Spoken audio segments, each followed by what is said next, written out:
Queridos amigos que nos assistem nesse presente momento, paz do Senhor a todos. Hoje nós estamos com mais uma programação da nossa igreja, Igreja de Deus no Brasil, situada na rua Bom Jardim 1468, aqui na cidade de São Luís de Montes Belos, Goiás, Brasil. E hoje, o tema da nossa campanha será Os Desigrejados. E nós convidamos você para participar conosco desse momento agora. Gostaria de convidar você daí, da telinha, que nos assiste, para curvar sua cabeça e juntos nós vamos orar a Deus, agradecendo por esse momento precioso que Ele nos concede. Pai, no nome de Jesus, muito obrigado. Muito obrigado por essa noite. Muito obrigado por esse dia maravilhoso, por esse clima maravilhoso que aqui está. Meu Deus, e nós desejamos a presença do Senhor aqui. E nós dedicamos este momento ao Senhor. E que Teu Espírito Santo fale em nossos corações. E dos corações dos irmãos que agora nos assistem por esse Brasil afora. Meu Deus, trabalhe em cada coração e nos abençoe. Continue, meu Deus, abençoando a vida do pastor Tiago Alberto, que vai estar trazendo a mensagem daqui a pouquinho. Muito obrigado, Jesus. Nós oramos no Teu nome. Amém. Eu gostaria de chamar a atenção dos irmãos para um texto que se encontra em Hebreus, capítulo 10, versículo 19, até o versículo 25. Tendo, pois, irmãos, ousadia para entrar no santuário pelo sangue de Jesus, pelo novo e vivo caminho que Ele nos consagrou pelo véu, isto é, pela sua carne, e tendo um grande sacerdote sobre a casa de Deus, cheguemo-nos com verdadeiro coração e inteira certeza de fé, tendo o coração purificado da má consciência e o corpo lavado com água limpa, retenhamos firmes a comissão da nossa esperança, porque fiel é Deus, fiel é o que prometeu. E consideremo-nos uns aos outros para nos estimularmos à caridade e às boas obras. Não deixemos a nossa congregação, como é costume de alguns, antes admoestando-nos uns aos outros, e tanto mais quanto vedes que vais aproximando aquele dia. Amém, irmãos? Nós agradecemos a presença de alguns irmãos que estão conosco aqui. É o evangelista Enoque, ele é membro e conselheiro ali na Igreja de Deus, no Crimeia Leste, em Goiânia, está acompanhando essa noite o preletor. Agradecemos também a presença do pastor Ademilson, que está aqui assistindo, da Elisvânia, do Tiago Modesto Cardoso, o técnico, o cara certo aqui, que coloca essa transmissão para funcionar, e também do bispo Osiel, que está conosco, nos assistindo ali. Gostaria de convidar então, pastor Tiago Alberto de Oliveira, para assumir e vai estar dando continuidade a esse momento. Meu querido pastor, Deus te abençoe, viu? Fique à vontade, e sei que o Espírito de Deus é contigo. Então abra a boca, que o Espírito Santo vai se encarregar de trazer a mensagem através do Senhor. Amém. Obrigado.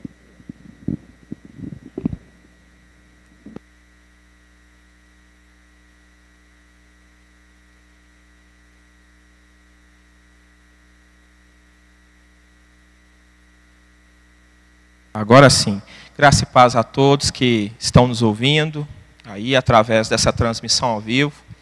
Grande privilégio estar aqui com o bispo Osiel, juntamente também com esses amados irmãos, os que estão aqui, os poucos, presentes fisicamente, cuidando aqui dos preparativos, e os demais que estão em suas casas, que são membros dessa igreja. Agradeço aí o privilégio de ter recebido esse convite, e também louvo a Deus pela vida do meu querido evangelista, irmão Enoque, que está nos acompanhando aqui. Uma grande alegria poder ter a sua companhia, meu querido irmão Enoque. E, sem mais delongas, eu gostaria de trazer um tema hoje para você, nessa Semana Nacional de Educação Teológica, que tem sido uma bênção, desde a primeira participação, quando nós tivemos a abertura, eu tenho acompanhado através do canal do YouTube dessa igreja, nós estamos sendo ministrados com temas muito pertinentes, muito relevantes para a igreja do nosso tempo. E coube a mim trazer um desses temas, tema que eu quero abordar nessa noite é os desigrejados. Quando o Bispo Osiel me fez o convite e ele me passou todo o roteiro da programação da Semana Teológica, eu louvei a Deus pelo fato deste tema ter ficado comigo. Porque é algo que eu gostaria de falar. É algo que, de alguma forma, já me incomodava, já chamava a minha atenção. E poder compartilhar com vocês sobre este assunto, para mim é muito especial. É bom quando a gente fala daquilo que incomoda, aquilo que está sendo motivo de orações. E eu, então, entendi como sendo de Deus esse tema ter ficado comigo. Porque é algo que eu já tenho um tempo, gostaria de estar abordando. É um tema muito relevante, os desigrejados. Não obstante, esse termo, ele é recente. Aqui no Brasil, nós vamos ouvir falar com mais frequência nesse tema de 10 anos para cá. Os desigrejados. O que esse tema quer dizer para nós? Quando a gente vai procurar definições ou conceituações dessa nomenclatura, desse termo, nós vamos descobrir, nós vamos perceber que, resumidamente, o termo desigrejados se refere àqueles evangélicos que alegam crer nas doutrinas fundamentais da fé cristã, como o nascimento virginal de Jesus, a morte expiatória de Jesus, a ressurreição de Jesus, a ressurreição dos mortos, a vinda do Senhor Jesus, pessoas que passaram pelo batismo nas águas, que participaram de celebrações da Santa Ceia. Não obstante, apesar dessas pessoas crerem nas doutrinas principais da fé, elas negam a necessidade, a relevância de participar da igreja. Ou seja, eles querem Jesus, mas não querem a noiva. Eles dizem crer em Cristo, mas não creem na necessidade de congregar. Então eu costumo fazer um exercício, seria a mesma coisa de pensar em médicos anti-hospitais, de pessoas que estudaram para serem médicos, que fizeram medicina, mas são contra o trabalho no hospital, ou não querem entrar nos hospitais. Então, um desigrejado é alguém que diz crer no Senhor, todavia, ele despreza a igreja, ou despreza a participação na igreja. Esse termo desigrejado, ele também tem relação com o chamado niilismo eclesiástico. O niilismo eclesiástico, que foi inclusive usado pelo estudioso chamado Émile Leonard, ele usou isso numa obra intitulada O Protestantismo Brasileiro. Se refere àqueles crentes, àqueles evangélicos que exercem a sua fé negando a importância das estruturas, das normas, da concretude institucional. Ou seja, é aquele povo que diz crer no Senhor, mas atacam as estruturas, atacam as denominações, criticam a existência de normas, de formatos e organizações. Niilismo eclesiástico. E esse niilismo eclesiástico, de alguma forma, vai de encontro com os desigrejados. Porque os desigrejados, eles, de alguma forma, defendem que eles podem exercer sua fé sem participarem da igreja. Então, eles também desprezam as estruturas. E como eu disse, esse termo, no Brasil, ele vem sendo usado de 2010 para cá. Para você entender, em 2010, o reverendo Augusto Nicodemos, bastante conhecido por nós, ou pelo menos pela maioria de nós, ele publicou um artigo com o tema Os Desigrejados. Nesse artigo, publicado em 2010, o reverendo falou dos desigrejados, apresentando para nós o conceito, a definição, e a partir desse artigo publicado pelo reverendo Augusto Nicodemos, esse termo desigrejados e este conceito se popularizou no Brasil. Então, em 2010, o reverendo Augusto Nicodemos publica um artigo com o tema Os Desigrejados. Ainda em 2010, um estudioso chamado Maurício, ele publicou na revista Cristianismo Hoje uma matéria com o tema Os Decepcionados com a Igreja. E nessa publicação, Maurício, de alguma forma também fez alusão aos desigrejados. Ou seja, de pessoas que negavam a importância da igreja, não frequentavam mais igreja, porque estavam decepcionados com os líderes ou com as denominações. Ainda em 2010, nós tivemos na revista Época uma manchete de capa, ou um título na capa da revista, que dizia o seguinte: a nova reforma protestante. E nesse artigo foi tratado na revista Época, em 2010, sobre a insatisfação dos evangélicos com as igrejas e os desligamentos de muitos evangélicos das igrejas. 2010, revista Época. Em 2011, nós tivemos um artigo, ou melhor dizendo, uma notícia no jornal A Folha de São Paulo, que dizia o seguinte: cresce cada vez mais um número de evangélicos insatisfeitos com os moldes tradicionais da igreja. Folha de São Paulo, em 2011. Em 2011, nós tivemos também, saindo na capa da revista Isto É, o seguinte tema: o novo retrato da fé no Brasil. Nomadismo religioso. Nessa matéria, a revista estava falando do rodízio que há de muitos crentes que ficam pulando de uma denominação para denominação, pulando de uma igreja para outra igreja, e não criam raízes no mesmo lugar. Então, a partir de 2011, sites como o Púlpito Cristão, sites gospel, começaram também a discutir sobre esse assunto nas redes sociais. Então nós temos de 2010, 2011 para cá, um desenvolvimento desse assunto e uma popularização do termo desigrejados. Mas ele é recente, 10 anos para cá. E eu quero trazer para você aqui alguns dados, algumas estatísticas, para vocês entenderem. A primeira parte aqui das minhas estatísticas, eu vou apresentar números desse fenômeno desigrejados no mundo.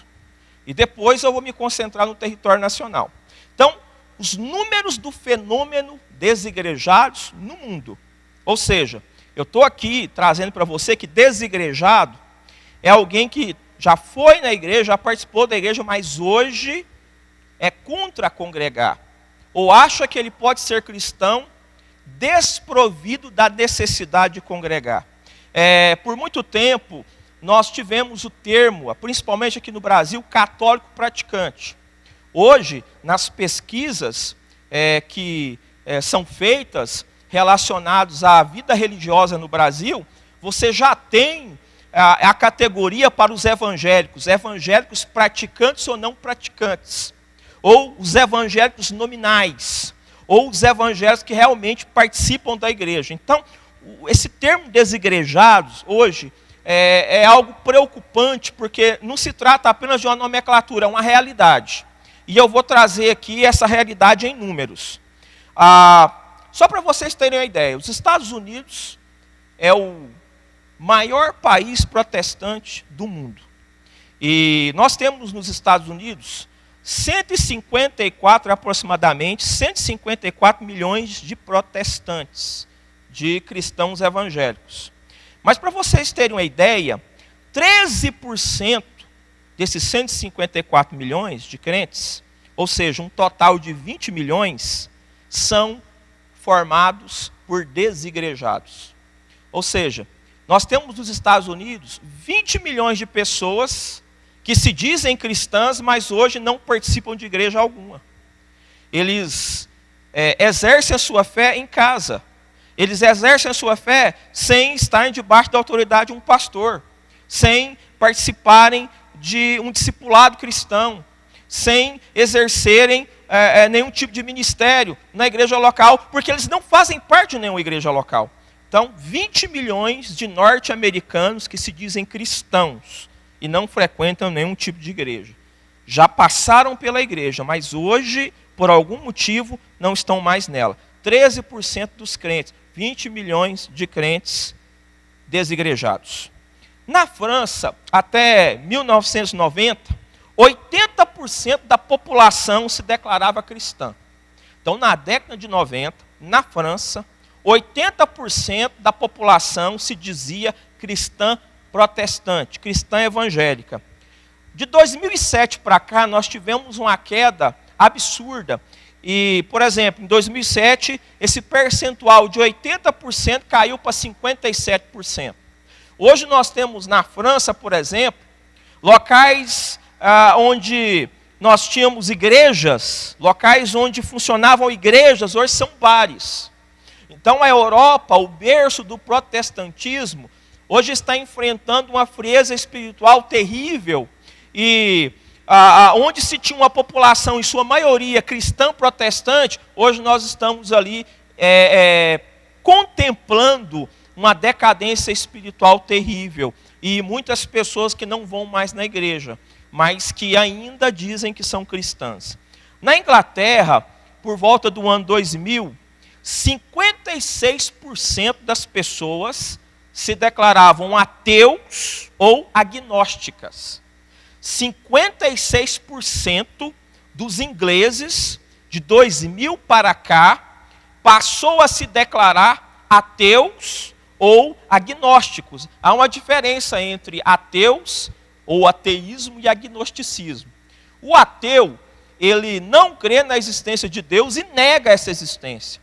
O agnóstico, que vem do verbo grego gnosko, ele se refere a alguém que diz que não é possível saber se Deus existe ou não. Por isso o verbo gnosko, que significa saber ou conhecer.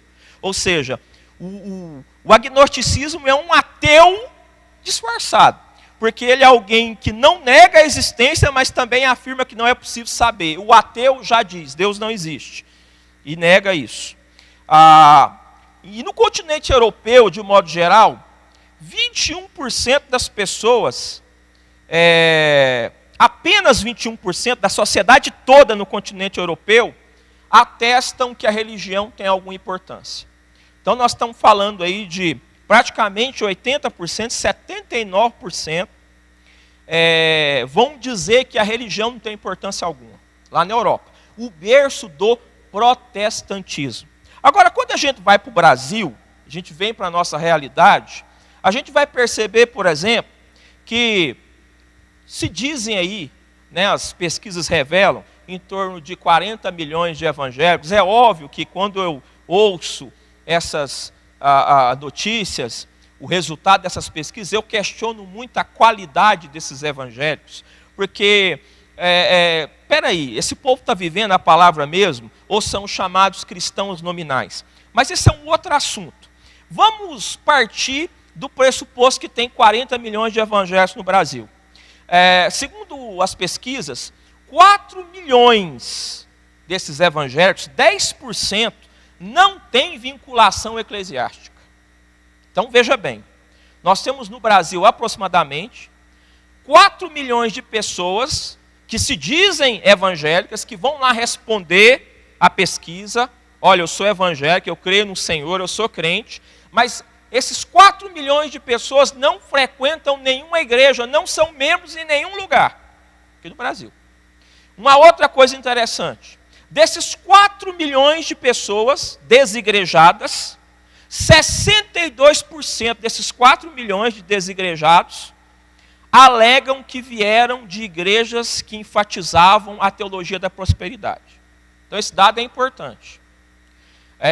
Mais da metade desses 4 milhões, que hoje não frequentam igreja alguma, já foram de igrejas, mas de igrejas neopentecostais, que davam muita ênfase à teologia da prosperidade. Depois nós vamos falar um pouco disso, ou seja, que em alguns casos houve um trauma, houve uma experiência negativa nessas igrejas, que fizeram com que essas pessoas tomassem repulsa da participação em qualquer tipo de igreja.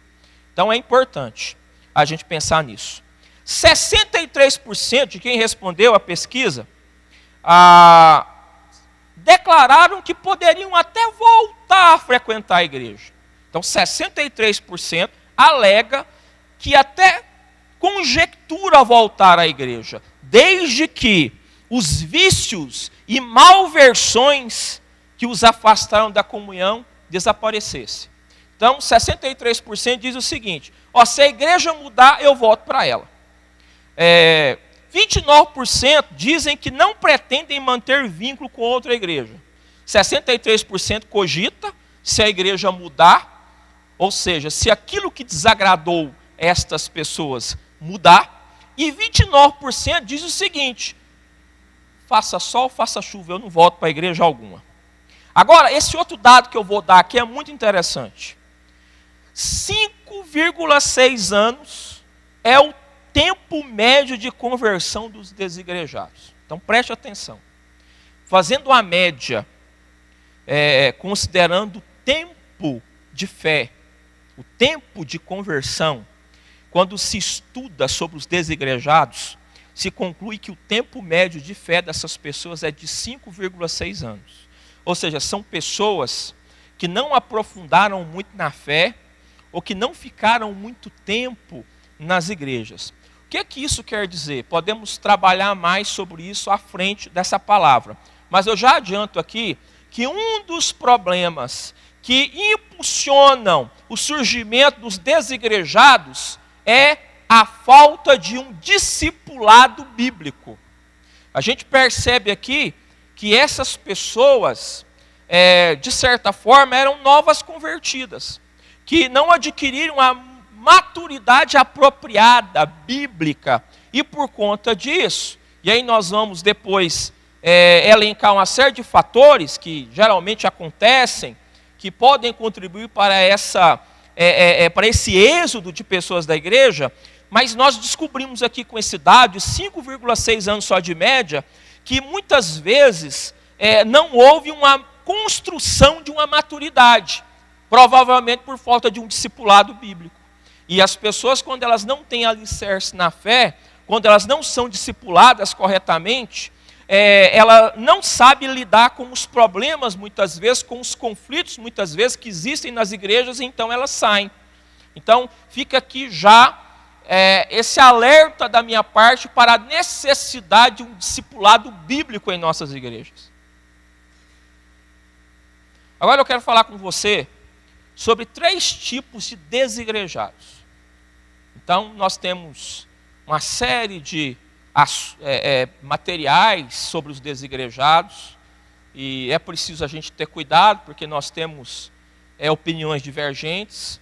Repito, esse termo passou a ser usado de 2010 para cá, aqui no Brasil, de maneira mais frequente, mas quando a gente faz aí um apanhado de várias pesquisas, nós chegamos à conclusão que são os 3 tipos de desigrejados.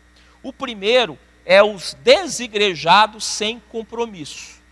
Eu chamo essa classe de semi-desigrejados.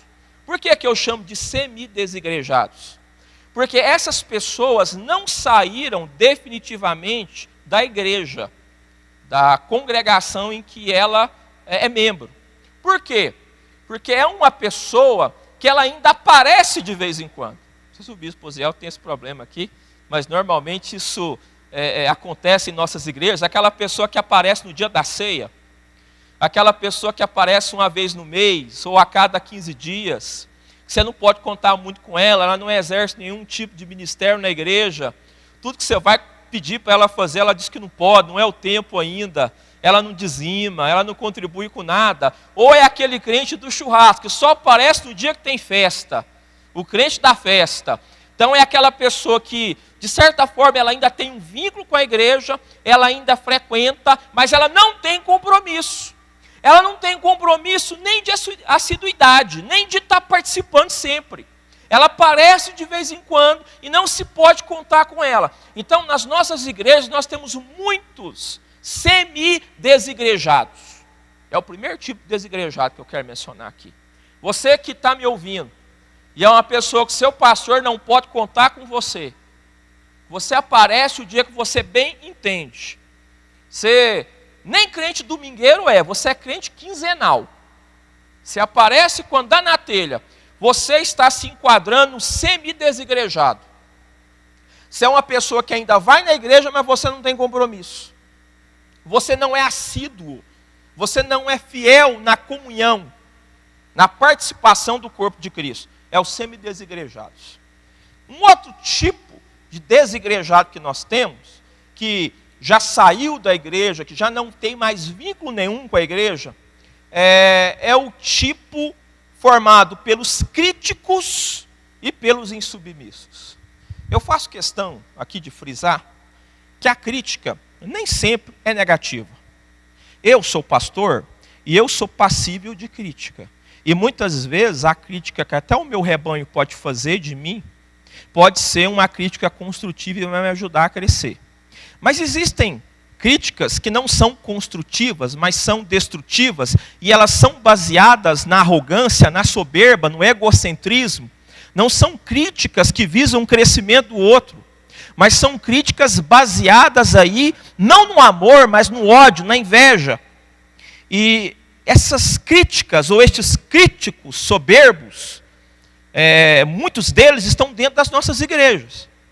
E para estas pessoas que são críticas no sentido negativo da palavra, o louvor nunca está bom. O sermão do pastor nunca está bom. O ar-condicionado da igreja Bispo Osiel nunca está regulado da maneira correta. Ou está muito quente ou está muito frio. O pastor cometeu erro de português. Aquela irmã desafinou. Aquele diácono ali não me atendeu bem. E esses críticos exagerados, quando as coisas não estão de acordo com o que eles querem, com a expectativa que eles têm, com o nível de exigência que eles têm, porque muitos deles se colocam como clientes da igreja. Eles acham que a igreja existe para agradá-los, para atendê-los. E é por isso que tem gente que sai aí o nomadismo, saindo de igreja em igreja, para encontrar uma que lhe atenda aos próprios interesses. E aí quando eles não encontram nenhum, eles vão ser crentes em casa, se tornam desigrejados. Esses críticos, quando a expectativa deles, que é muito grande, não é alcançada, aí eles dizem, eu não preciso de igreja. Eu sou melhor na minha casa. Isso que o pastor faz, eu sei. Isso que o pastor prega, eu prego também. Eu prego melhor. Eu falo melhor.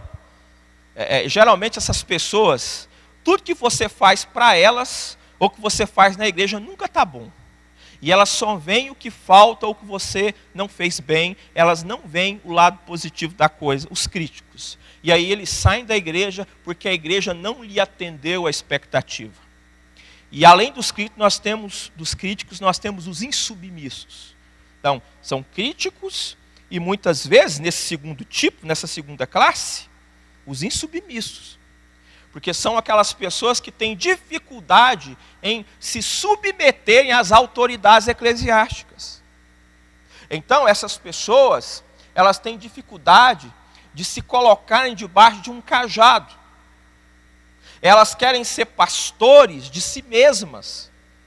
E quando acontece algo, por exemplo, ela é chamada a atenção, ela é repreendida, ou ela precisa seguir uma norma que ela não concorda, porque a questão, irmãos, de não concordar, ou seja, de discordar na igreja é normal, mas a grande questão é, discordando ou não, eu estou debaixo de uma liderança, e eu vou me submeter. A submissão exige de nós um esforço, exige de nós fé, exige de nós obediência na palavra. Nós vamos ter que negar a nós mesmos, nós vamos ter que tomar a nossa cruz, mas nós devemos viver debaixo da submissão, mesmo discordando de alguns pontos. E essas pessoas não entendem isso, ou não querem viver a Escritura, não querem viver em submissão, e quando elas são contrariadas, quando o pastor as repreende, ou quando ela tem que seguir uma norma para participar do louvor, tem que seguir uma norma para poder ingressar no ministério, que elas têm que seguir o estatuto da igreja, o que elas fazem? Não serve para mim. Não serve. E há um resultado terrível. Terrível.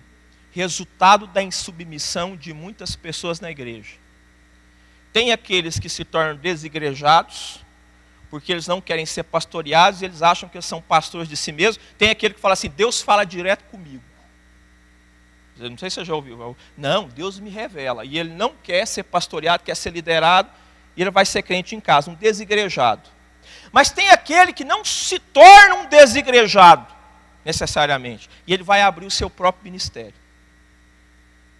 E ele vai abrir o seu próprio ministério, ele vai se intitular pastor, vai se autoconsagrar pastor, sendo uma pessoa não pastoreável. E ele vai querer pastorear quando ele mesmo não aceitou ser pastoreado. E ele vai pôr a mão na cabeça das pessoas, e ao invés de abençoar, ele está amaldiçoando, porque a rebeldia é como pecado de feitiçaria.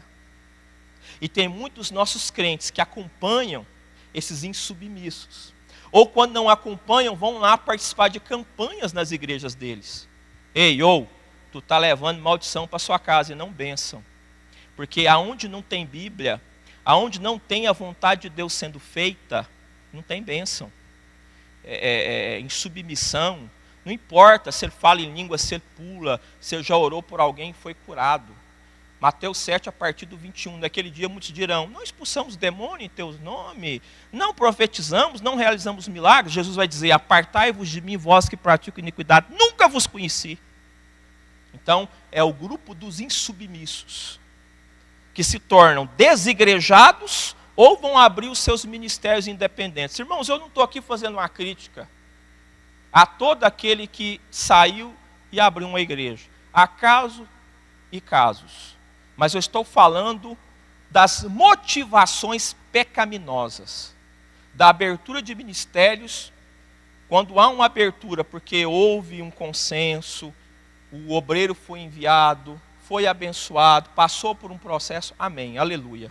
Mas quando isso é feito por causa de uma atitude de insubmissão, Deus não está nesse negócio.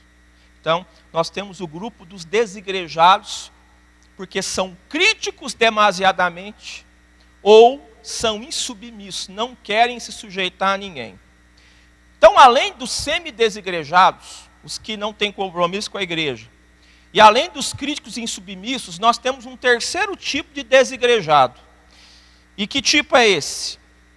Esses desigrejados se referem aos feridos ou vítimas de líderes ou estruturas ditatoriais. O chamado coronelismo religioso. Então, há um grupo desigrejado que sofreu algum trauma na igreja local. Às vezes ele foi vítima de um abuso, de um autoritarismo. Eu vou dar aqui um exemplo.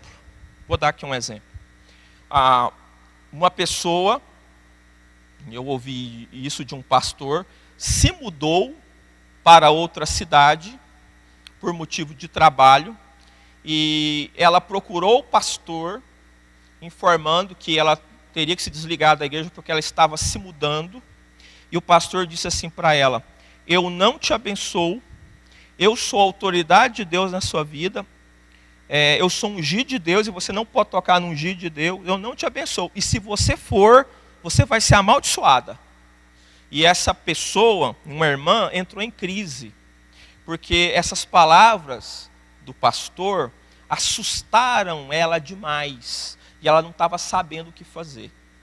Então, há extremos, irmãos, há questões envolvendo autoritarismo e não autoridade bíblica, que machucam as pessoas, que confundem as pessoas, que traumatizam as pessoas, doutrinas de homens e não doutrinas de Deus, doutrinas da Bíblia, que impõem fardo sobre as pessoas. Eu faço aqui alusão às palavras de Jesus de Mateus 11, vinde a mim todos os que estáis cansados e sobrecarregados, eu vos aliviarei. Quando Jesus usou essas palavras, ele estava se referindo à religião judaica, às tradições dos fariseus, que eram verdadeiros fardos sobre as pessoas, eram pesados demais para elas carregarem.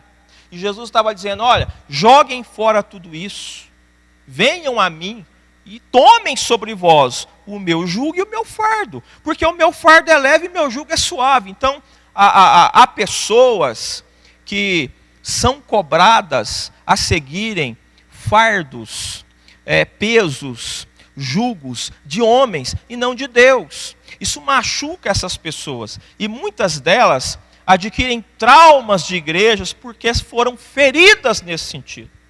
Então nós temos aí 3 tipos de desigrejados: os semi-desigrejados sem compromisso, os críticos e insubmissos, e aqueles que foram vítimas de algum trauma, de algum exagero, de algum autoritarismo por parte da estrutura ou da liderança.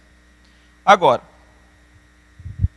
uma grande questão que a gente precisa aqui discutir é essa situação, os desigrejados. Esse tanto de gente hoje que tem repulsa de igreja, apesar de se dizerem evangélicos. Essa atitude de negar a necessidade de congregar, isso é resultado de uma decadência espiritual do nosso tempo? É uma questão para a gente pensar. Nesse sentido, em 2 Timóteo, capítulo 3, versos 1 e 2, a palavra de Deus diz o seguinte: saiba disto, nos últimos dias sobrevirão tempos terríveis. Os homens serão egoístas, avarentos, presunçosos, arrogantes, blasfemos, desobedientes aos pais, ingratos, ímpios. Então, Paulo escrevendo ao pastor Timóteo, pastor de Éfeso na época, falando dos últimos dias e dizendo como seria o perfil do homem, do ser humano dos últimos dias. E quando a gente pega esse perfil aqui, descrito por Paulo, e olhamos para a nossa era chamada de pós-modernidade, nós vamos identificar essas características na nossa sociedade, evangelista Enoque. E dessa maneira, nós podemos então dizer que estamos vivendo os últimos dias, que antecedem a vinda de Jesus, e podemos também dizer que o fato de a gente ter tantas pessoas que hoje negam o valor da igreja, embora se dizem cristãs, de pessoas que profanam aquilo que é sagrado, sim, tem a ver com a decadência espiritual da nossa época. E a gente vai perceber que esses pecados aqui, egoísmo, avareza, arrogância, blasfêmia, tem tudo a ver, em algumas situações, com pessoas que não querem estar na igreja. Por quê? Porque elas são egoístas, pensam só em si mesmas. Elas não perdoam. Elas são desobedientes aos pais, então elas vão desobedecer pastores. Elas são ingratas inclusive a Deus. Então, às vezes, até já aceitaram Jesus, entre aspas. Já tiveram essa experiência aí, evangelical. Mas, na prática, elas são esse retrato. Presunção, avareza. Porque eu posso dizer que eu sou cristão, mas a grande questão é eu vivo a Bíblia, eu pratico a Bíblia. E tem muita gente que já passou por a igreja que continua com esse retrato. Impiedade, avareza, presunção. Então, toda essa questão envolvendo hoje aí o tema desigrejados tem a ver com o nosso tempo, tem a ver com essa decadência espiritual.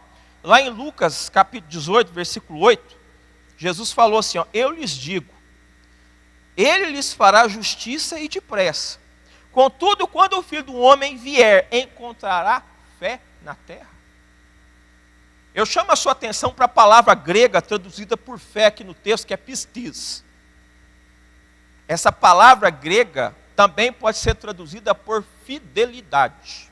Então Jesus estaria dizendo aqui, quando eu vier, quando o Filho do Homem vier, encontrará fidelidade na terra? Fé e fidelidade se complementam, se assemelham, são quase a mesma coisa. Por isso que Tiago, no capítulo 2, escreveu na sua epístola que a fé sem obras está morta. A fé, ela vai gerar obras, ela vai gerar resultados, ela vai gerar bom testemunho, se for uma fé viva, uma fé autêntica. E não é possível eu disser que creio, que tenho fé, e for um infiel. E não tem como eu dizer que sou fiel e não congregar. Vou falar disso daqui a pouco. Então, peraí. Quando Jesus diz, então, que ele não vai encontrar fé, ele está dizendo que não vai encontrar pessoas fiéis. Então, pessoas que às vezes até estão na igreja, já passaram pela igreja, que dizem que creem no Senhor, mas não têm uma fé autêntica, por quê? Porque não tem obras, não tem fidelidade. Fé e fidelidade são praticamente a mesma coisa. Então, se tem alguém na sua casa que diz que crê em Jesus, que diz que é evangélico, mas não comunga, mas não vive a palavra, mas não anda com Jesus, não nega a si mesmo, não leva a sua cruz, e essa pessoa diz que crê, essa não é a fé bíblica. Por quê? Porque não tem fidelidade, não tem fé bíblica. Então a gente precisa ter aí esse entendimento. Lá em Mateus capítulo 24, versículo 12, Jesus disse assim, ó, devido ao aumento da maldade, o amor de muitos esfriará. Fazer parte de uma igreja, Jesus falou assim, ó, nisso vocês serão conhecidos como os meus discípulos, se tiverem amor uns pelos outros. Estar na igreja, congregar, se reunir com outras pessoas, isso está baseado no amor. Quando nós amamos o irmão, a gente quer estar com o irmão. A gente quer estar junto, a gente quer orar uns pelos outros. A Bíblia manda chorar com os que choram, se alegrar com os que se alegram.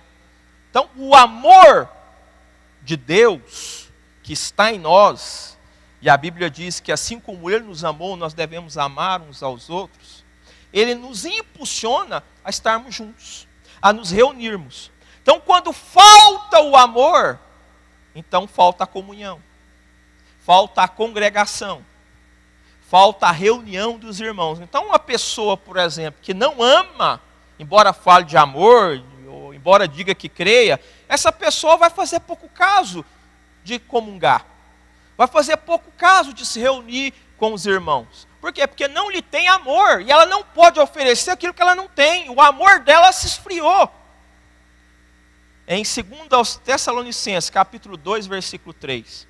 Não deixem que ninguém os engane de modo algum. Antes daquele dia virá a apostasia, e então será revelado o homem do pecado, o filho da perdição. O apóstolo Paulo, falando à igreja de Tessalônica, instruindo aquela igreja de que a volta de Jesus não aconteceria antes do filho da iniquidade aparecer, que aqui é uma referência ao anticristo, e o que ia marcar isso era apostasia. E eu falei aqui na entrevista, dei um pitacozinho sobre isso. A apostasia é algo que só pode ser experimentado por crente, por cristão genuíno, que nasceu de novo. Aqui não é ímpio, aqui não é incrédulo, aqui não é crente nominal. É alguém que de fato converteu-se, nasceu de novo. Porque essa palavra grega no Novo Testamento, ela se refere a deliberadamente ou conscientemente abandonar a fé. Então veja bem, quando a gente está falando de um desviado, então alguém se desvia da fé, em alguns casos por quê? porque caiu num pecado, porque se embaraçou em alguma coisa, porque não vigiou, porque uma situação, né, aconteceu na vida dele e ele caiu. Mas ele quer voltar, ele ainda ama a Deus, ele chora, né? Às vezes ele não vai conseguir voltar sozinho, vai ter que passar por um trabalho de libertação. Às vezes é até a falta do cuidado da igreja com ele, que ele precisa de ajuda. Então, desviado, ele é alguém que caiu, ele é responsável por aquilo, ele pecou, mas não foi uma ação deliberada em si. E nem é uma situação definitiva, ele pode se reconciliar, ele pode voltar. O apóstata é uma ação de abandono da fé deliberada e definitiva. É alguém que creu de verdade, que experimentou o Espírito Santo de verdade, mas passou por um processo, passou por estágios em que o Espírito Santo foi sendo apagado. Por isso o apóstolo Paulo fala, não apagueis o Espírito. E quando o apóstolo Paulo fala de apagar o Espírito, no grego, esse verbo apagar se refere à chama que vai sendo apagada aos poucos. Ou seja, na apostasia, você não tem um apagão instantâneo, imediato. É algo que vai acontecendo aos poucos. A vida espiritual vai decaindo, vai entrando em declínio aos poucos. A chama do Espírito vai sendo apagada aos poucos. E quando ela se apaga completamente, então a apostasia aconteceu. E essa pessoa, uma vez que ela apagou o Espírito, o que vai acontecer? Ela conscientemente e deliberadamente ela vai rejeitar a Deus. Ela não quer mais a Deus. Essa palavra grega também se refere, à apostasia, a profanar o sagrado. Ou se colocar na condição de inimigo de Deus. Então ela conscientemente, deliberadamente, ela assume essa posição. E os estudiosos alegam que a apostasia é o mesmo que blasfêmia contra o Espírito Santo. Por quê que é a blasfêmia contra o Espírito Santo ou o pecado contra o Espírito Santo? Porque o Espírito Santo foi apagado na vida da pessoa. Sem o Espírito Santo não há arrependimento. É ele que convence do pecado, da justiça e do juízo. E sem, então, o arrependimento não há perdão. E sem perdão, a pessoa está condenada ao inferno. Por isso que é o pecado sem perdão. Não é porque Deus não quer perdoar, ou não tem poder para perdoar, mas porque a pessoa chegou numa condição em que ela não pode mais se arrepender, por isso ela não pode ser perdoada. E ela rejeita a Deus, e ela se torna proclamadora do mal, deliberadamente, conscientemente e de maneira definitiva. Ela não volta mais, ela não volta. O desviado volta, o apóstata não volta mais, acabou, ele está condenado. E então, o apóstolo Paulo está dizendo que nos últimos dias, aí, isso já está acontecendo desde aquele tempo. Paulo já dizia, já falava de apostasia. Então, nós estamos nesse processo de apostasia. E a tendência é o quê? É isso aumentar. É isso se intensificar cada vez mais. É nós vermos cada vez mais pessoas que pregavam, que cantavam, que louvavam, que pastoreavam, falando contra a igreja. Profanando o sagrado, deliberadamente defendendo o homossexualismo e criticando a Bíblia, conscientemente. Por quê? Porque chegaram nesse estágio da apostasia e agora definitivamente e deliberadamente elas se colocam na posição de inimigas de Deus. Então um desigrejado apóstata acabou, ele não volta mais para a igreja, nunca mais. Não é porque Deus não quer mais, mas porque Ele não quer Deus e isso já está definido por Ele. E essa apostasia, irmãos, está acontecendo, ainda que a gente, se não tiver um pouquinho de discernimento espiritual, a gente não vai perceber isso, mas ela está acontecendo. E isso também tem relação com essa atitude de muitos não quererem mais a igreja. Porque como diz o bispo Samuel, não tem como, amados irmãos, eu dizer que eu amo a Deus, que eu amo Jesus, e rejeitar o corpo de Jesus. Como é que eu posso amar a Jesus se eu não amo o corpo dele, que é a igreja, a noiva? Então, não tem como eu realmente ser um cristão sem valorizar a igreja. Lá em Hebreus capítulo 6, versículos 4 a 6, falando da apostasia ainda, Ora, para aqueles que uma vez foram iluminados, provaram o dom celestial, tornaram-se participantes do Espírito Santo, experimentaram a bondade da palavra de Deus e os poderes da era que há de vir. E caíram, aqui não é uma queda, não é um desvio simples, é uma queda definitiva, apostasia. E caíram, é impossível que sejam reconduzidos ao arrependimento. Pois para si mesmos estão crucificando de novo o Filho de Deus, sujeitando a desonra pública. Aqui está dizendo que é impossível que sejam reconduzidos ao arrependimento, porque chegaram num estágio em que o Espírito Santo foi apagado, e sem o Espírito Santo não pode haver arrependimento, sem arrependimento não há perdão. Então, nós estamos vivendo num mundo em que a apostasia está ficando cada vez mais evidente. E eu vou dizer aqui algo que eu falei na entrevista. Você aí, que batizou nas águas, que participa da ceia, que nasceu de novo, a apostasia não é para ímpio. A apostasia não é para membro de outra religião. A apostasia é para quem nasceu de novo. Só quem nasceu de novo, só quem foi um cristão autêntico pode apostatar da fé. Então, quando a Bíblia chama atenção, a nossa atenção para a apostasia, ela está se referindo à igreja, aos filhos de Deus. É nós que temos que evitar a apostasia. É nós que não podemos cair em apostasia. Então, quando você pensa num desigrejado, então tem a ver também com essa questão da apostasia, se ele passou por esses estágios e agora, definitivamente, ele não quer Deus. Agora, para partir para o final, porque eu não quero cansar vocês, o que a Bíblia diz sobre congregar? Eu vou começar com Hebreus 10, 25. Não deixemos de reunir-nos como igreja, segundo os costumes de alguns, mas encorajemo-nos uns aos outros, ainda mais quando vocês veem que se aproxima o dia. Hebreus. Não deixemos de nos reunir. Em outras versões, não deixemos de congregar como é o costume de alguns. Deixa eu dizer algo para você. Congregar é bíblico. Se a gente for olhar aqui, o apóstolo, o escritor de Hebreus, que alguns dizem Paulo, outros Apolo, não vem ao caso aqui, o escritor de Hebreus está usando o imperativo, está dando uma ordem. Congregar é uma ordem. Congregar é bíblico. E aqui eu quero fazer algumas observações. Há aqueles, voltando lá para o niilismo eclesiástico, aqueles que são contra a estrutura, que são contra as denominações, etc.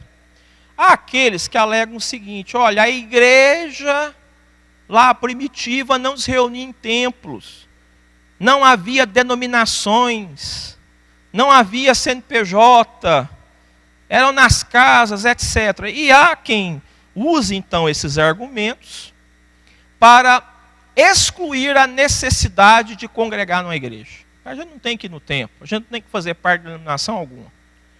Mas para estes eu quero aqui fazer algumas considerações. A primeira delas: antes da gente olhar para a igreja primitiva, o nosso maior modelo é Cristo. Até porque a igreja primitiva também tinha falha. Tá? A igreja primitiva não era perfeita, assim como a de hoje não é. Nosso maior modelo é Jesus. E eu não vi em momento algum Jesus menosprezando as estruturas do judaísmo. Então vamos ali. Jesus na sinagoga. Jesus no templo. Jesus participando da Páscoa. Jesus participando das festas judaicas. Jesus enfatizando os costumes judaicos e sujeitando a eles. Então a estrutura, por exemplo, do judaísmo, ela foi observada por Jesus. Ele não ignorou isso. Então existia uma estrutura judaica, ele não ignorou isso. Então, primeiro ponto. Segundo, quando nós vamos para a igreja primitiva, nós percebemos, por exemplo, em Atos capítulo 2, eu vou ler aqui para vocês, Atos 2, 46, diariamente perseveravam unânimes no templo, templo judaico, templo judaico, reconstruído lá no tempo de Esdras e Neemias. Partiam pão de casa em casa, aí havia também as reuniões em casa, as visitações, a comunhão nesse sentido, e tomavam as suas refeições com alegria e singeleza de coração. Então veja bem, no início da igreja primitiva, os crentes iam no templo dos judeus. E eu me lembro, por exemplo, em Atos capítulo 3, quando aquele coxo é curado, Pedro e João estão indo para orarem no templo. E havia esse costume, então, da igreja participar do templo, se reunir no templo, e claro, eles também tinham a sua comunhão de casa em casa, participavam das refeições, estavam sempre alegres, etc. Mas o que é que houve? Houve que, a partir do momento que se instaurou uma perseguição à igreja, e essa perseguição, ela começa ainda no início do livro de Atos, e Paulo é um personagem importante nessa perseguição, até a sua conversão. O que é que houve? Houve uma dispersão dos crentes. Os crentes saíram do Bisposiel de Jerusalém, e foram para várias outras regiões do império, onde não havia o templo. E aí eles começaram o quê? A se reunirem em casas. Agora, mesmo se reunindo em casas, meu querido irmão, minha querida irmã, havia uma organização, havia uma estruturação. Por quê? Porque, por exemplo, o trabalho missionário de Paulo foi organizar igrejas em determinadas cidades. Então você tinha a igreja de Corinto, a igreja de Tessalônica, a igreja de Éfeso. Então não havia placa de denominação, não havia templo, mas havia uma comunidade estabelecida e organizada. Quer dizer, não era um negócio aleatório, não era um negócio sem estrutura, não era um negócio bagunçado, havia organização. E eles se reuniam dentro dessa organização. Eles eram igreja dentro dessa organização, dentro dessa comunidade. Então, amados irmãos, o que eu quero dizer? Congregar, fazer parte de uma igreja, não é uma questão de local. É uma questão de se reunir e estar com os irmãos. Naquele tempo, como não havia o templo, eles faziam isso em casas estabelecidas, nas suas respectivas cidades. Havia um local. A igreja que está em Corinto, havia um local, havia uma organização.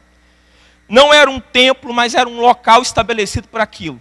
No nosso tempo hoje, há igrejas que começam em casas, há igrejas que começam lá numa área. Então, não importa o local, a grande questão é aonde nós nos reunimos. E quando a igreja estabeleceu que a reunião acontece no templo, amém, amém, não há nada antibíblico em relação a isso. Nós podemos nos reunir debaixo de uma árvore, mas se a igreja tem um salão, tem um templo, é ali que nós vamos nos reunir. Porque é a nossa reunião, é a nossa comunhão que importa. Então, se hoje, aqui em São Luís de Montes Belos, tem uma igreja organizada aqui é o local estabelecido para reunião, você tem que congregar aqui. Não é na sua casa, não é só assistindo pregadores de TV. Nós estamos vivendo um momento da pandemia, isso aqui é muito importante, é muito relevante. Mas o dia que você tiver condição de vir para a igreja, vem para a igreja. Porque aqui nós temos comunhão, aqui nós oramos uns pelos outros, aqui a gente sente o calor humano. Aqui Deus usa o irmão, usa o pastor, usa o profeta para falar conosco. É o lugar, pastor. Podia ser debaixo de uma árvore, podia ser numa casa, mas é aqui, então aqui eu vou congregar. Eis a questão. Então, congregar, meu irmão, veja bem, igreja é um corpo constituído por vários membros. Então, eu, por exemplo, vou aqui dizer, Bispo Zéu, se o senhor já pregou isso aqui, o senhor me perdoa, tá? Releva isso aí. Totalmente heresia, quando alguém diz, a igreja sou eu. Heresia. Comentário prepotente e arrogante. A igreja não é você. Você é parte da igreja. A igreja é o corpo. Você é um membro do corpo. Porque se eu falar que você é a igreja, eu vou defender a ideia dos desigrejados. Qual que é a ideia dos desigrejados? Eu sou a igreja. Então eu estou aqui na minha casa, eu estou bem, eu sirvo a Deus, e para que eu preciso ir lá naquele templo, se eu sou a igreja? Ei, heresia, você não é a igreja, você não pode ser a igreja sozinho, você não pode ir para o céu sozinho, você não pode participar do corpo, separado do corpo. Você é um membro do corpo, você precisa o quê? Estar ligado no corpo, fazer parte do corpo, e você vai desempenhar uma função no corpo específica, e outros membros vão desempenhar outras funções específicas, e todos juntos vão contribuir para o bom funcionamento e saúde do corpo. Na sua casa, você é um membro mutilado. O que vai acontecer quando o membro é mutilado do corpo? Ele vai apodrecer. Ele não vai ter vida. Não vai ter saúde. Pode um braço separado do corpo pegar alguma coisa, Bispo Ziel? Fazer alguma coisa de útil? Então para com essa picuinha, com essa heresia de que eu sou a igreja. Você não é igreja coisa nenhuma, a igreja é o corpo. A igreja é o conjunto, Bispo Ziel, dos salvos. É plural.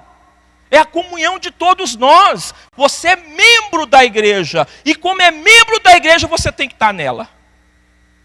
A partir de hoje, em São Luís, eu não quero ninguém falando que é a igreja mais. Está repreendido. Você do Crimeia Leste, você já ouviu falando isso. Espero que você entenda. Salmo 122, versículo 1. Alegrei-me com os que me disseram, vamos à casa do Senhor. Oh, aleluia! E aí, Davi está falando do templo. O templo, a casa do Senhor, aonde a gente se reúne, é o culto coletivo. Amém. Que alegria está aqui. Que alegria está aqui. João 2,19. Eles saíram do nosso meio.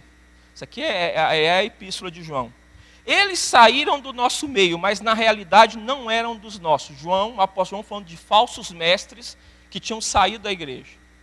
Pois se fossem dos nossos, teriam permanecido conosco. O fato de terem saído mostra que nenhum deles era dos nossos. João está dizendo o seguinte, teve gente que saiu do nosso meio. Teve gente que nos abandonou. E sabe o que eu tenho para dizer para vocês? O pastor João dizendo, esse povo na verdade não era nosso. Esse povo na verdade não fazia parte da nossa família. Porque se fizessem parte da nossa família, nunca teriam saído daqui e nos abandonado. Desigrejados não é dos nossos. Se fossem dos nossos, não teriam se tornado desigrejados. João está dizendo. Porque quem é alicerçado na fé e segue a Escritura, vai congregar. Vai fazer parte, vai amar o irmão, vai perdoar o irmão. A Bíblia fala que nós devemos suportar os fracos. Sabe o que é suportar no grego? Fazer o que o cabide faz com a camisa. Tem gente que acha que suportar é tolerar só. O que o cabide faz com a camisa? Leva nas costas. Tem gente que você vai ter que carregar ele, vai ter que levar. Vai ter que ajudá-lo a levantar e a se mexer. E nós vamos fazer isso como? Congregando, estando junto. E quando a gente não está junto, a gente não faz parte então da família. A Bíblia também mostra, se a gente for abrir, por exemplo, Efésios 4, 11 a 14, Filipenses 1, 1, Hebreus 13, 17, não vou abrir aqui, mas o que esses textos mostram? Que nós devemos congregar, que nós devemos participar de uma igreja, para que nós sejamos pastoreados, cuidados por pastores, por diáconos, por líderes constituídos. Então nós, em casa, o que nós vamos aprender? Hoje tem a internet, tem muita informação. Esse é o problema, tem muita informação. Qual o seu nível de maturidade para poder lidar com as informações? Você precisa de pessoas para te instruírem, para te discipularem, para cuidarem de você, para tirarem os carrapichos que você tem. E isso vai ser feito aonde? Na igreja.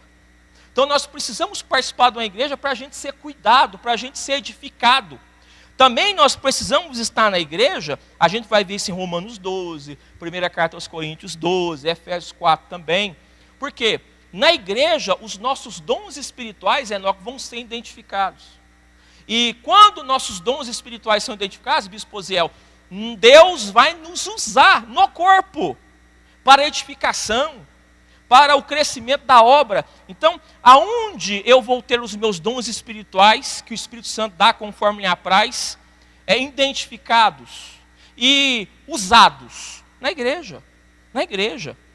Quando o apóstolo Paulo falou para a igreja de Corinto, procure entre vós os melhores dons, ele estava falando em identificar as pessoas que tinham recebido dons específicos, principalmente relacionados à edificação da igreja, que essas pessoas tinham que ser identificadas.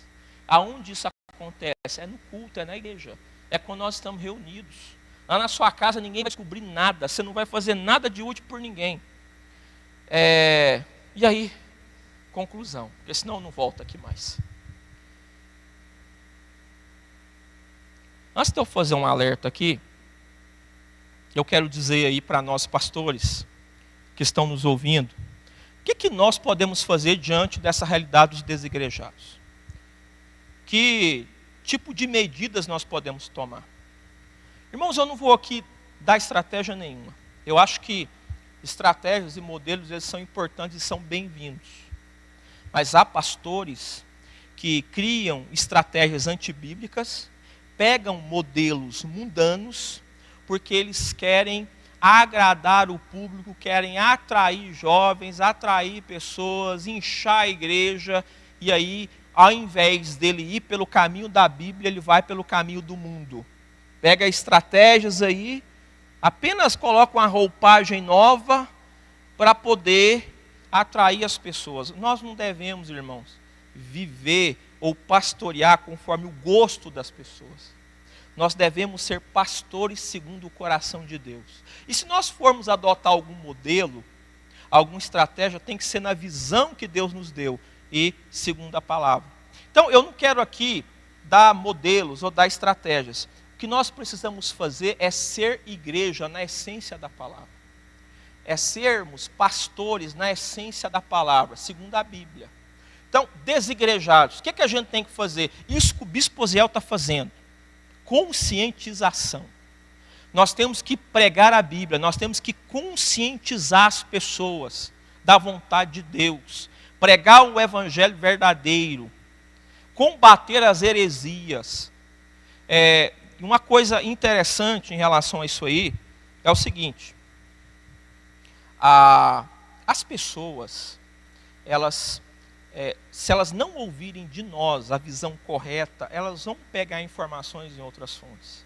E muitas vezes essas fontes não são as melhores. Então o pastor não pode ter medo de falar de certos temas.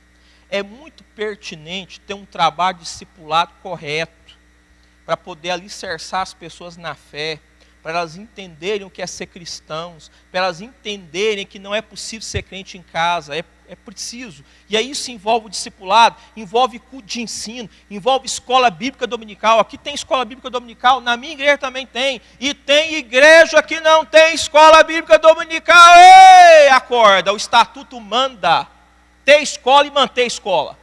E aí? Vamos deixar o estatuto de lado.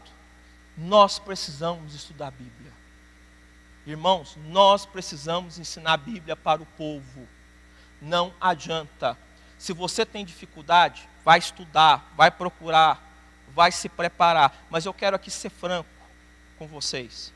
Se a gente não tiver um ensino correto nas nossas igrejas, um ensino bíblico, nós vamos ter nas nossas igrejas essa evasão que o Bispo Osiel aqui comentou. As pessoas vão sair. Sabe por quê? Porque elas não estão alicerçadas na fé. E aí qualquer coisinha por aí atrai. E então a gente precisa investir em educação teológica, a gente precisa investir em discipulado. Agora, a gente faz a nossa parte. O que os nossos ouvintes têm que fazer? Eles têm que converterem de verdade, eles têm que abrir o coração, eles têm que ser homens e mulheres de oração, eles têm que ouvirem os seus pastores, porque não adianta nós pregarmos se o livre-arbítrio não for usado corretamente, se nós não abrirmos os nossos corações.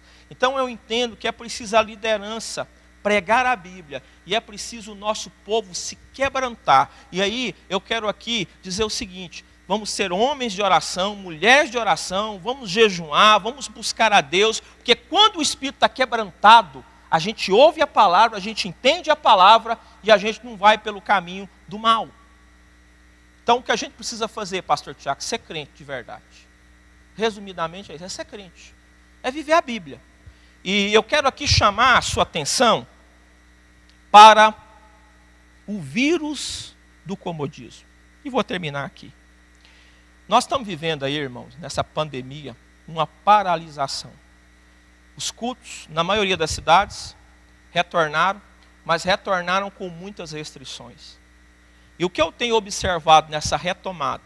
Que tem um grupo de risco que não está liberado para ir na igreja, e normalmente esse é o grupo que queria estar na igreja e não pode estar.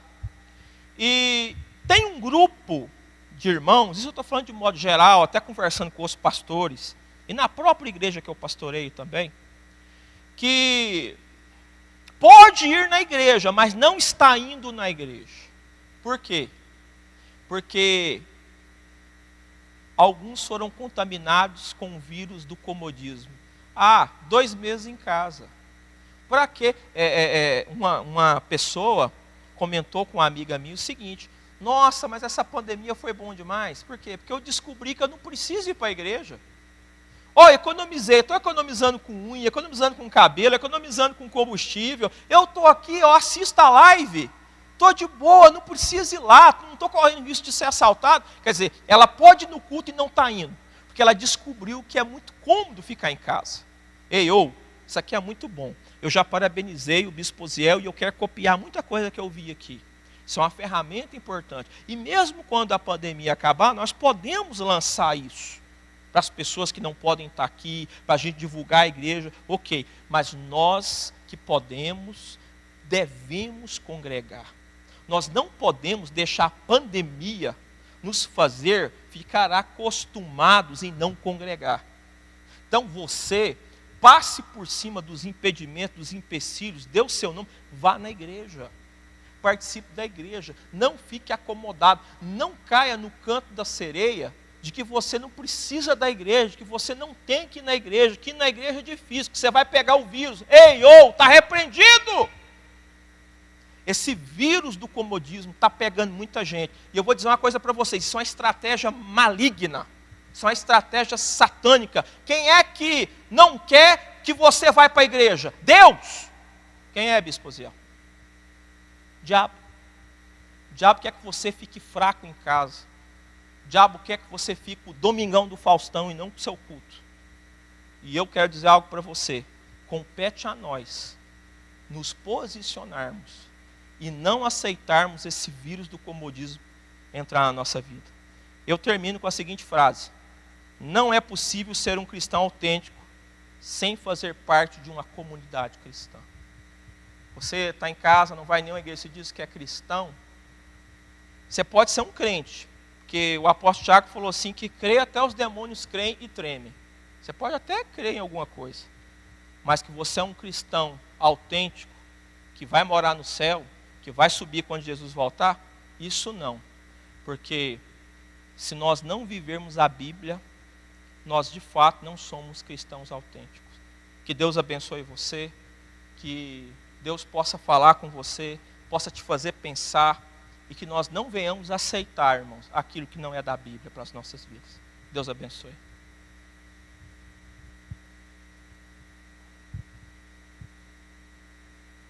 Amém, irmãos. Graças a Deus por esta fala maravilhosa aqui nesse momento. Nós já estamos encaminhando para o encerramento, agradecendo aí pastor Tiago Alberto de Oliveira por essa fala sobre os desigrejados. Que Deus possa abençoar toda a nossa comunidade deusiana, aqueles que nos ouvem, e você se encontre talvez na posição de desigrejado, que você tome uma posição então e congregue, né? Procure um local para você congregar. Eu quero dizer para você, meu irmão, minha irmã, que a nossa semana teológica não terminou. Amanhã nós teremos aqui, às 9 horas da manhã, nós teremos a Rosane Sena, essa pessoa que vai estar palestrando. Ela é pastora e ela é também psicóloga. E ela vai estar trabalhando, vai estar num debate aqui na igreja a partir das 9 horas, e você vai poder acompanhar, né? Nós vamos estar debatendo aqui e até de certa forma revendo as falas aqui, é a crise na liturgia. Depois nós vamos estar debatendo também suicídio de cristãos e o tema de hoje, desigrejados. Então amanhã, domingo, a partir das 9 horas, não esqueça de abrir aí seu celular, sua televisão e acompanhar os trabalhos da manhã. Ok? Nós vamos encerrar esse momento aqui agora agradecendo o pastor Tiago, evangelista Enoque, pastor Edemilson, Elisvânia, bispo Osiel, o nosso técnico, Tiago Modesto Cardoso. Olha, muito obrigado pela presença de vocês aqui. Deus abençoe vocês, muito abençoe a igreja de você, pastor. Viu lá onde você está e certamente toda a sua turma, os crentes lá estão acompanhando a gente aqui. Deus abençoe a todos. Eu quero orar com vocês agora. Você que está aí do lado da telinha aí, do outro lado aí, por favor, curve sua cabeça e vamos orar. Pai, nós agradecemos o Senhor por essa noite maravilhosa. Agradecemos o Senhor por essa mensagem de hoje. E eu acredito, primeiro, Pai, que o Senhor está, através do Teu Espírito Santo, trabalhando em cada coração. Continue, meu Deus, trabalhando no coração desses irmãos que ouviram essa fala, que assistiram, meu Deus, e que o Teu Espírito Santo cuide em trabalhar, meu Deus, a comunhão, o amor fraternal e o amor em congregar, meu Deus, juntos, num só pensamento, num só objetivo, num só corpo, a igreja como corpo do Senhor. Muito obrigado, meu Deus, por esta noite. Que o Senhor continue com a tua mão estendida sobre a vida do pastor Tiago Alberto de Oliveira, meu Deus, agraciando ele com mensagens vindas do Senhor. Nós acreditamos nisso, eu acredito isso. Abençoe a todos os demais que estão aqui. E nossos irmãos que estão nos assistindo, o Senhor deu uma noite abençoada. Nós agradecemos o Senhor por esse momento. Amém. Está encerrado. Boa noite a todos e até amanhã às 9 horas.